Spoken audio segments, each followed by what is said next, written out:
After seeing Maiden back in May on the Run For Your Lives tour, I had this creeping doubt. Is Iron Maiden still that good, or was I just blinded by nostalgia? And to find out, I went to see them again on the final night of the first leg of the tour. I've always been a fan of Iron Maiden, but after seeing the Future Past tour in 2023, I wasn't sure I was ever gonna see this band again.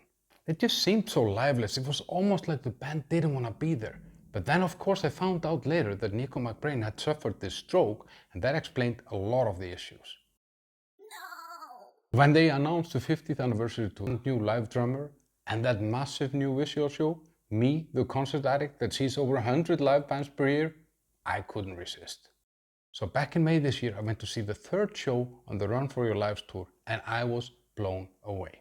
The visuals worked, Bruce was on fire, and I felt that the new drummer Simon Dawson brought back that energy that I'd felt had been missing, not just in 2023, but also some years before that. So I obviously made a video about that concert saying it was the best thing since sliced bread.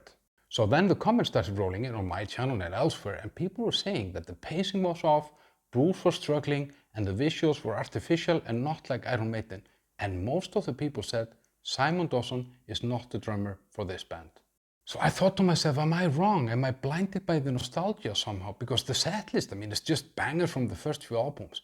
And it took me back in time. It took me back to when I was drinking moonshine and eating bad pizza with my homies back home. So I decided I need a second look at this, but this time I would just focus on three things: the visual show, Bruce, and Simon. And on purpose for that second look, I chose Warsaw in Poland because they have this semi-closed venue, so I could perfectly see if the visuals were any good. So back in May, I saw them outdoor, open field, daylight, but I still felt that the visuals did a lot to enhance the show. But in Warsaw, everything changed. The darkness, the closed roof, and that gave a very different atmosphere. It somehow just clicked. These visuals are definitely not a gimmick. Every laser, backdrop and pyro is tied into the song, and the show felt bigger, somehow more immersive and more alive. This is Iron Maiden, not just playing songs. This is Iron Maiden telling stories. So there I was, one down, confirming what I felt back in May, that the new Iron Maiden visuals are definitely a game changer.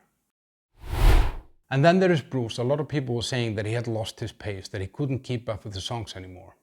So let's be honest with ourselves, this is not the Bruce Dickinson from 40 years ago. He has adapted, he knows where to stretch, where to hold back, and some of the impossible high notes, they're definitely gone for sure, but he reshapes them into something that actually works, and the result is pretty powerful. There were tiny blips here and there, but overall it was great. And to be honest, there are not many singers out there that rule the stage like Bruce Dickinson does. The guy is now 67 years old, and he is still the master of ceremonies.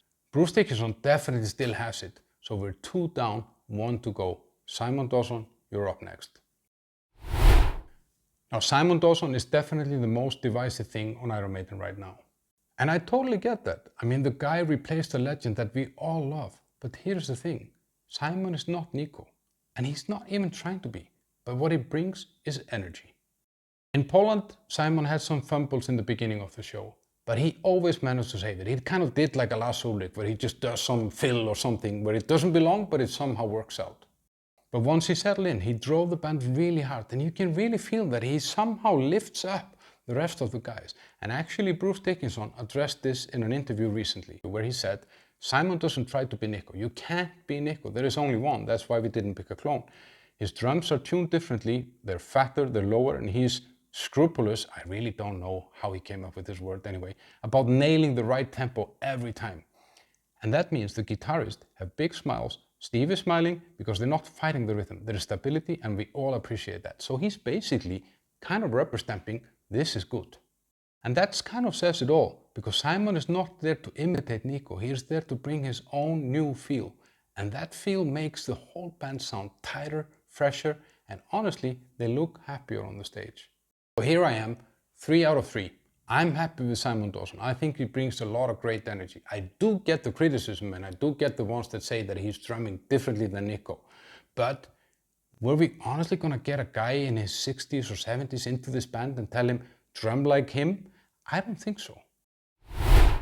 We put all this together in the way that this band is performing now. Obviously this band is like a supergroup. I mean, we have 3 killer guitar players, we have one of the best bass players in the world, we have a singer that is in a league of his own, and then we have a drummer that keeps it all together. So it's basically like a supergroup playing killer songs. So this is definitely not a band clinging on to the past or milking nostalgia or anything. They have plenty of gas left in the tank, and they can put on a show that makes most bands jealous. So no, I was not blinded by nostalgia. Sure, it's part of the experience. I mean, it's Iron Maiden, it's the legacy, but in 2025, Iron Maiden is still very much on top of their game. So I'm curious to hear what you think. Have you seen this tour? What did you think about Simon, Bruce, and the show and all that stuff? Drop that in the comment below. And if you like videos like this, then there is plenty where this came from. So make sure to like this video and hit that subscribe button so you don't miss the next drop. And if you want to see a full breakdown of the show that I saw back in May, then that's up here. And then down here is something that YouTube really wants you to see.